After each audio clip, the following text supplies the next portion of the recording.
চলো যাই পাহাড়ে। এই প্রচন্ড গরমে যেখানে কলকাতায় 42 ডিগ্রি তাপমাত্রা, সেখানে ঠান্ডা ঠান্ডা কুল কুল হতে বেরিয়ে পড়লাম পাহাড়ের উদ্দেশ্যে, অবশ্যই আপনাদের সাথে নিয়ে।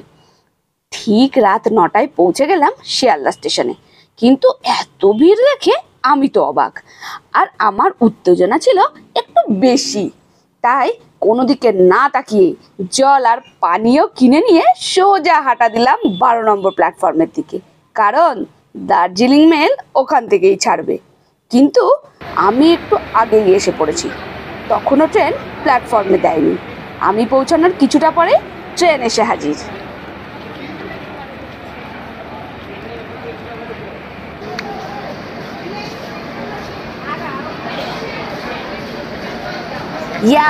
দার্জিলিং মেল ঢুকে গেছে, আর দার্জিলিং মেল ঢুকতে দেখে যেন কিছুটা গরম ওখানেই কমে গেল। হাই, আপনারা তো জেনে গেছেন আমরা যাচ্ছি দার্জিলিং, তাই তো? এবার ব্যাপারটা হয়েছে কি, আমরা এখানে খাওয়া দাওয়াটা সেরে নেবো। তার একটাই কারণ, আমরা লোয়ার বার্থ পাইনি। লোয়ার বার্থ না পেলে অসুবিধা কি হয়, আমাদেরও অসুবিধা, আর যারা পেয়েছেন তাদেরও অসুবিধা। তাই কাউকে বিব্রত করার দরকার নেই। আমরা প্ল্যাটফর্মে শান্তিমতো মানে একটা বড় ফ্যান পেয়েছি, সুন্দর হাওয়ায় খেয়ে তারপরে যাব। আর বাড়ি থেকে নিয়ে এসেছি বানিয়ে, কি বলুন তো, ফ্রাইড রাইস আর চিকেন কষা খাবো। আগে মেয়েরটা বেড়ে দিই, তারপরে আমাদেরটা। দেখো একটা চামচ আছে, চামচ। এবার আপনারা বোলপুরের একটা ভিডিওতে, আমি যখন বোলপুর যাচ্ছিলাম চাউমিন নিয়ে এসেছি, মানে আমরা খাবো বলে চাউমিন বাড়ি থেকে বানিয়ে নিয়ে এসেছিলাম। আপনারা অনেকে কমেন্ট করেছেন, দেখে মনে হচ্ছে কেনা। আমার কিছু করার নেই। তার কারণটা হলো, এই যে দেখছেন এই ডিসপোজাল কন্টেনার বলুন বা এইগুলো বলুন, আমি সবসময় চেষ্টা করি কোথাও গেলে খাবার নিলে এগুলোতে নিয়ে যেতে। তাতে কি করতে হয়, আমি যেখানে খাবো সেখানেই ফেলে দিলে হয়, ফেলে দিতে পারি। ওটাকে আমার ক্যারি অন করে নিয়ে যেতে হবে না, আবার বয়ে বয়ে নিয়ে আসা। চিকেন কষা, প্রচুর মানুষ, প্রচুর কন্টেনার থাকে, প্রচুর কন্টেনার থাকে, যে কারণে মেয়েকে তো লেগ পিস দিতে হবে। একদম মাখা মাখা করে এনেছি, নাহলে গ্রেভি টেভি পড়ে যাওয়ার একটা ব্যাপার থাকে। ওকে আগে এইটুকু শুকনো শুকনো করে আগে দেবো, তোর থেকে আমি নিই তারপরে, ঠিক আছে? আমরা তাড়াতাড়ি করে খেতে হবে, কারণ আমরা খেয়ে নিলে মিঠুন খেতে পারবে। আমার রান্না আমি তো ভালোই বলবো। আপনাদের এটা দেখে হয়তো মনে হতে পারে আমি মানে বানিয়েছি না কিনেছি। বানিয়েছো, বাচ্চারা মিথ্যে কথা বলে না। ফাইনালি খাওয়া দাওয়া করে উঠে পড়লাম ট্রেনে।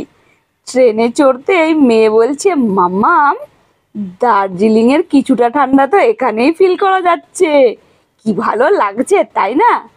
যাই হোক, সিটে বসে পড়ে আমাদের উত্তেজনার পারদ ক্রমশই বাড়তে থাকলো। দুগ্গা দুগ্গা বলে ট্রেন ছেড়ে দিয়েছে শিয়ালদা স্টেশন থেকে। তাহলে চলুন দেখা হবে নিউ জলপাইগুড়ি স্টেশনে গিয়ে। Welcome to NJP. রাইট টাইমে, ওই 10-20 মিনিট লেট ছিল, আমরা পৌঁছে গেছি এনজিপিতে। এবার যাই বাইরেটাতে, তারপরে যাব সোজা দার্জিলিং, তাই তো? আমরা এখন এসে গেছি এনজিপির একদম বাইরে, স্টেশন থেকে বাইরে বেরিয়ে এসেছি। এখন গাড়ি করব, কথা এখনো বলিনি, গাড়ি করে সোজা যাবো দার্জিলিং। আমি যত তাড়াতাড়ি যেতে পারি তত ভালো।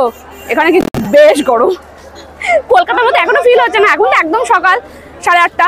তো এখন যেতে যেতে বলবো যাবো, সেটাই একটা আলাদা রকম। চলুন আপনাদের সাথে নিয়ে যাবো, সাথে থাকুন।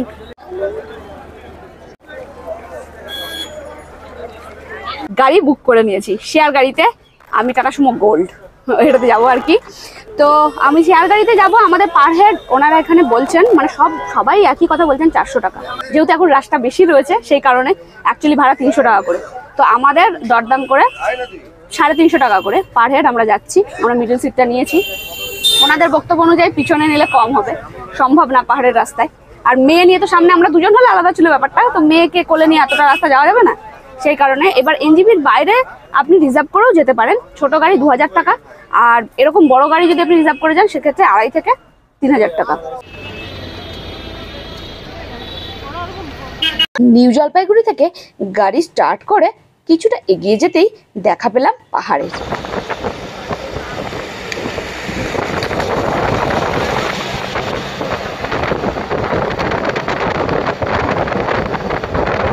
মন প্রাণ সব জুড়িয়ে গেল।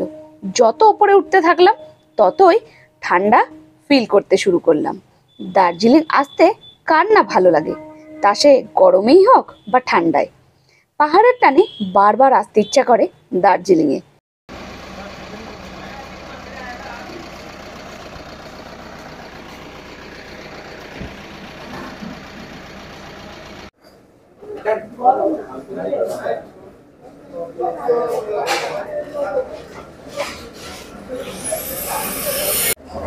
যাওয়ার পথে break, snacks break, tiffin break. তো আমরা নিয়ে নিয়েছি চিকেন মোমো 1 প্লেট।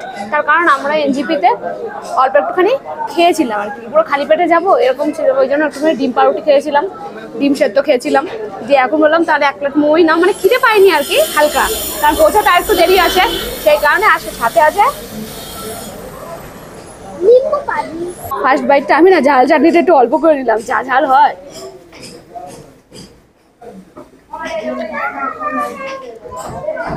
পাহাড়ের মোমো মানে তো স্বর্গ, আমরা তো এইগুলোর জন্যই আসি না।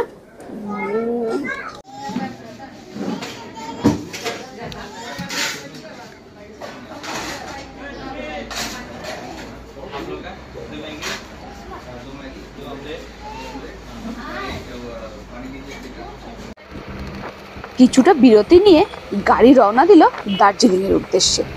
এখানকার ওয়েদার সম্পূর্ণই আলাদা। যেখানে কলকাতায় মেঘের দেখা নেই বললেই চলে, আর সেখানে আমরা মেঘের মধ্যে দিয়েই যাচ্ছি। কি আশ্চর্য তাই না? মাত্র 600 কিলোমিটার দূরে ওয়েদারের কত পার্থক্য, ভাবতেও অবাক লাগে।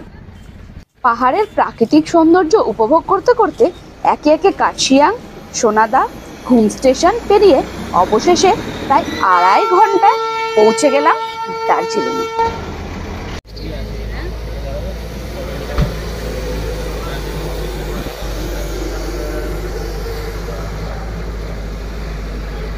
আমি পৌঁছে গেছি হোটেলে, ফ্রেশ হয়নি, পরপর ভিডিও আসবে, আর হোটেল আর হোম ট্যুরের আলাদা ভিডিও আসবে। এখনই বলবো না কোন হোটেল, ইয়াস, ভিডিওটা দেখতে থাকুন। চলুন, প্রচন্ড খিদে পেয়ে গেছে, এখন ফ্রেশ হয়ে আগে খাবো, তারপর ধারার ধার ভিডিও আসবে। কাম।